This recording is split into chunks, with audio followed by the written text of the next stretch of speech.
Hi, നാളെ ആറ്റൽ പൊങ്കാലയാണ്. ഇന്ന് ആറ്റൽ പൊങ്കാലയുടെ തലേന്നാണ്. രാത്രി 11 മണിയായി. വളരെ അത്യാവശ്യപ്പെട്ട ഒരു കാര്യം പറയണമെന്നുള്ളതുകൊണ്ടാണ് ഈ രാത്രി 11 മണിക്ക് ഞാൻ വീഡിയോ ചെയ്യുന്നത്. നമ്മുടെ തിരുവനന്തപുരത്ത് എനിക്കുണ്ടായ ഒരു ചൂഷണം എന്ന് തന്നെ പറയാം.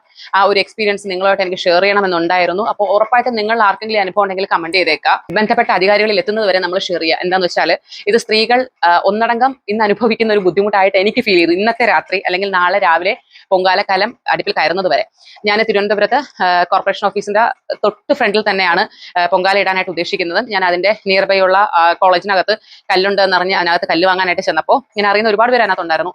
കല്ല് വാങ്ങാനായിട്ട് ചെന്ന സമയത്ത് എനിക്ക് അതിന്റെ കല്ലിന്റെ ഭാരവാഹികൾ എന്നെ കല്ലുകൊണ്ടൊന്ന് എനിക്കൊരു സ്ഥലത്ത് വെച്ച് തന്നു. എല്ലാം പറഞ്ഞൊക്കെ തന്നു, ഇവിടെ വെച്ചാൽ മതി, ഇത് നല്ലതാണ്, വെള്ളമുണ്ട് എന്നൊക്കെ പറഞ്ഞിട്ട് കല്ലിന്റെ റേറ്റ് വെച്ചപ്പോൾ 100 രൂപ. ഞാൻ ചോദിച്ചത് എന്തിനാ 100 രൂപ എന്ന് ചോദിച്ചപ്പോൾ അവർക്ക് ഉത്തരവൊന്നുമില്ല പറയാൻ. 100 രൂപയാണ് ഇന്നത്തെ ദിവസം എന്ന് പറഞ്ഞു. അപ്പൊ ഞാൻ ഞെട്ടിപ്പോയി. അപ്പൊ ഞാൻ ചോദിച്ചു ഒരു കല്ലിന് എത്ര രൂപയെന്ന് ചോദിച്ചു. അപ്പൊ അതിനവർക്ക് മറുപടിയില്ല. വന്നവരെല്ലാം 4 വാക്കിന് സ്പ്രെഡ് ആയിട്ട് പോവുകയാണ്. കുറെ 2-3 പേര് വരുന്നു, 4 വാക്കിന് പോകുന്നു. കാരണം അവർക്ക് ഒരു കല്ലിന് എത്ര രൂപയെന്ന് പറയാൻ പറ്റില്ല. 3 കല്ലിന് 100 രൂപ എന്ന് പറഞ്ഞിട്ട് അപ്പൊ ഞാൻ പറഞ്ഞത് തരാൻ പറ്റില്ല എന്ന് പറഞ്ഞപ്പോൾ അത് എങ്ങനെയാണെങ്കിൽ ഇവിടെ പൊങ്കാല ഇടാൻ പറ്റില്ല എന്ന് ആള് പറയാണ്. അവിടെ പൊങ്കാല ഇടാൻ പറ്റില്ല എന്ന് ഞാൻ പറഞ്ഞു, ഞാൻ ഇവിടെ ഇടും പൊങ്കാല, ഞാൻ ഇവിടെ നാളെ വേറെ കല്ല് മേടിച്ചുകൊണ്ട് ഇവിടെ വന്ന് പൊങ്കാല ഇടും എന്ന് പറഞ്ഞിട്ട് ഞാൻ എന്ത് ചെയ്തു, അവിടെ നിന്ന് വെളിയിറങ്ങി. ചേട്ടൻ പറഞ്ഞു വാ എന്ന് പറഞ്ഞ് വെളിയിലിറങ്ങി.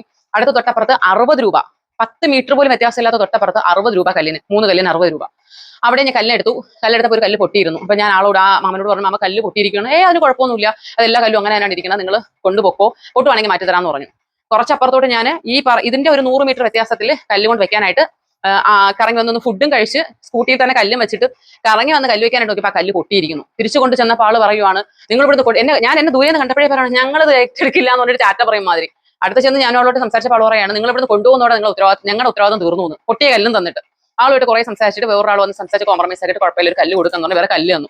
അപ്പൊ പറഞ്ഞു വരുന്നത്, ഇന്നത്തെ ഈ ദിവസം അല്ലെങ്കിൽ എന്തെങ്കിലും ഒരു ഫെസ്റ്റിവൽ നടക്കുന്ന ദിവസം നമ്മളെ മാക്സിമം ചൂഷണം ചെയ്യാനായിട്ട് അതിന് വേണ്ടി തക്കതായിട്ടുള്ള അനുമതി ആരാണ് കൊടുത്തത്? ഇത്രയും വിലക്കയറ്റം ഉണ്ടാക്കാൻ ഒരു പെർമിഷൻ ആരെങ്കിലും കൊടുത്തിട്ടുണ്ടോ?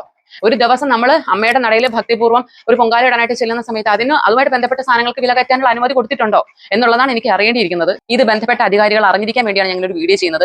എനിക്ക് ഉറപ്പാണ് ബന്ധപ്പെട്ട അധികാരികൾ അറിഞ്ഞിട്ടല്ല ഇങ്ങനെ ഒരു പ്രഹസനം ഒരു നാടകം നടക്കുന്നതെന്ന് എനിക്ക് മനസ്സിലായി.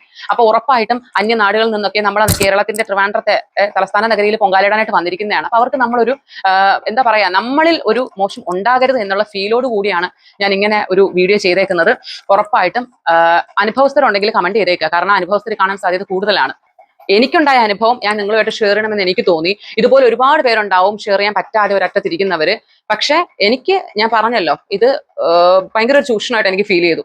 സോ അതുകൊണ്ടാണ് ഞാൻ ഇങ്ങനെ ഒരു വീഡിയോ ഇട്ടിരിക്കുന്നത്. മാക്സിമം എല്ലാവരും ഷെയർ ചെയ്യുക. ഇങ്ങനെ ഒരു സംഭവം ഇനിയെങ്കിലും ഉണ്ടാവരുത്. അടുത്ത വർഷം ഇനിയിപ്പം 100 എന്നുള്ള അടുത്ത വർഷം 150-200 ഒക്കെ ആവും. പോലുള്ളവരുടെ പ്രതികരണം കൊണ്ട് ഇനിയെങ്കിലും ഇതുപോലുള്ള ചൂഷണങ്ങൾ ഉണ്ടാവാതിരിക്കട്ടെ.